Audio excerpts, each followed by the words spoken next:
যিবিলাক ইন্দ্ৰিয়ৰ সুখ বিচাৰি আমি আমাৰ দিনৰাত একাকাৰ কৰিছো, এই ইন্দ্ৰিয়ৰ সুখবিলাকতো বহু পৰিমাণে পায়।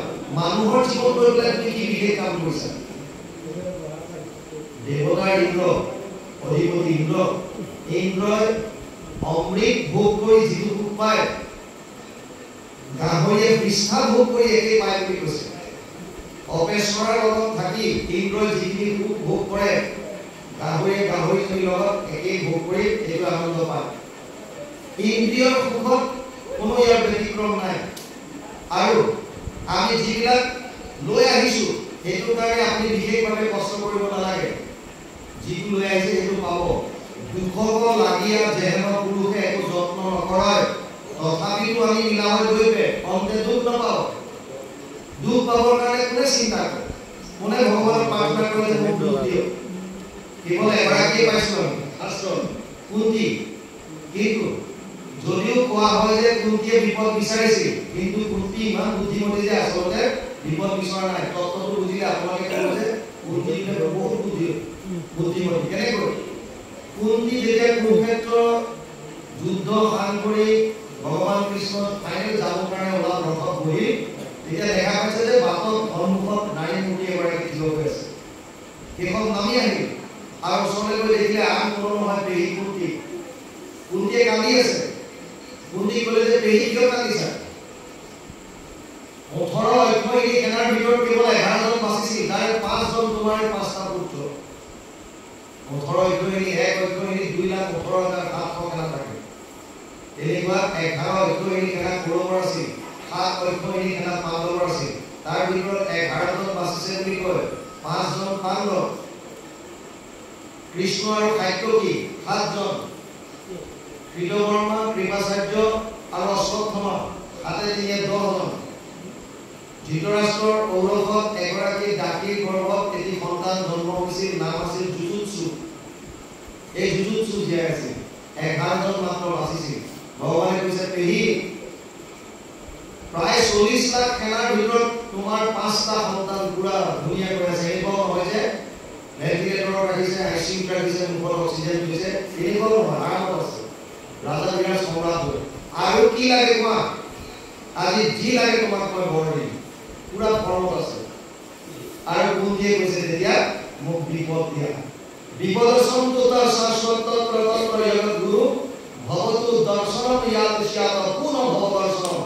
1:8-25 প্ৰথম খণ্ড 8ম অধ্যায় 25 নম্বৰ শ্লোক ভাগৱত।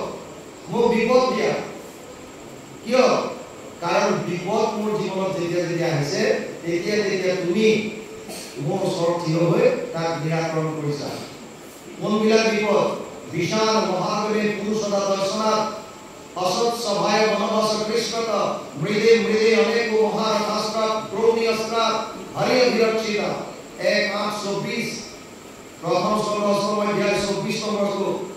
যেতিয়া দুৰ্যোধনে বিষ পান কৰাইছিল, বিশাল মহাগণে চতুৰ্বিধ যেতিয়া জ্বলাই দিছিল, পুৰুষতা মনত থাকোঁতে বিভিন্ন নৰখাদকৰ পৰা অসৎ সভাই দ্ৰৌপদীৰ বস্ত্ৰহৰণৰ সময়ত বনবাস কৃষ্ণত দুৰ্বাসাই যেতিয়া অন্ন ভোজন কৰিবলৈ যায় আৰু ভগৱান কৃষ্ণই অকণমান শাক মুখত লৈ পেলাই তেওঁলোকৰ ভোক গুচাই সাপৰ পৰা বচাইছিল।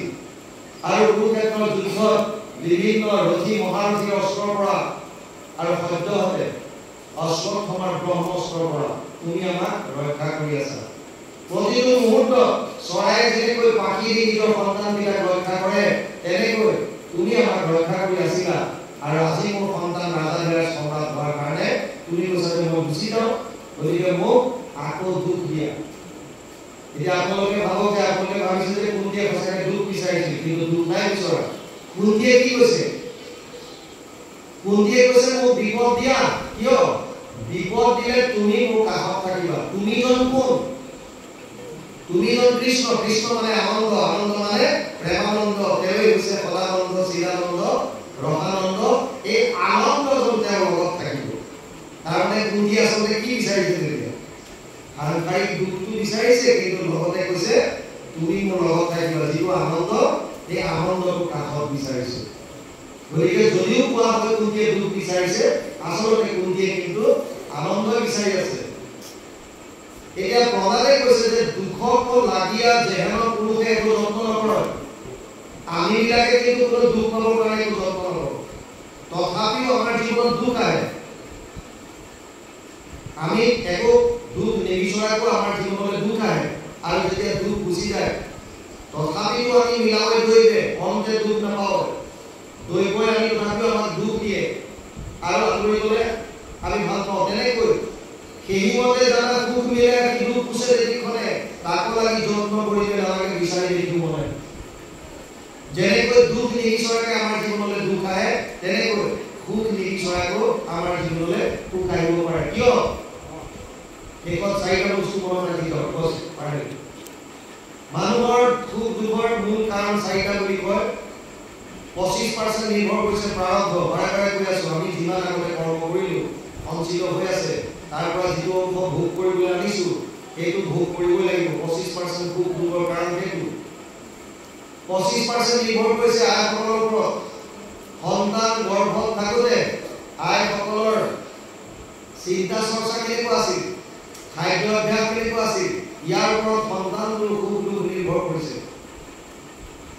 বাপ সমস্তৰ 25% পিতাকৰ বাপেকৰ সন্তান জন্ম দিবলৈ যোৱাৰ প্ৰাকক্ষণত তেওঁৰ মনৰ ভাৱ কেনেকুৱা কামনা বাসনাৰে ভগৱত ভক্তি এই প্ৰভু এজন সেৱক লাগে সেই ইচ্ছাৰে সৎভাৱে সাধুভাৱে তেওঁ আগবাঢ়িছে 75% আপুনি জন্ম হোৱাৰ পাছত সলনি কৰিব নোৱাৰে এটা সন্তান জন্ম হোৱাৰ পাছত তাৰ প্ৰাৰব্ধ আপুনি সলনি কৰাৰ উপায় নাই মাকে গৰ্ভৱতী অৱস্থাত কি চিন্তা কৰিছিল এইটো সলনি কৰি আৰু ভাল কৰাৰ উপায় নাই বাপেকৰ চিন্তা চৰ্চা বাপেকৰ কাৰ্য আপোনাৰ সলনি কৰাৰ চিন্তা একো কৰিব উপায় নাই 75% আমাৰ হাতত নাই কিন্তু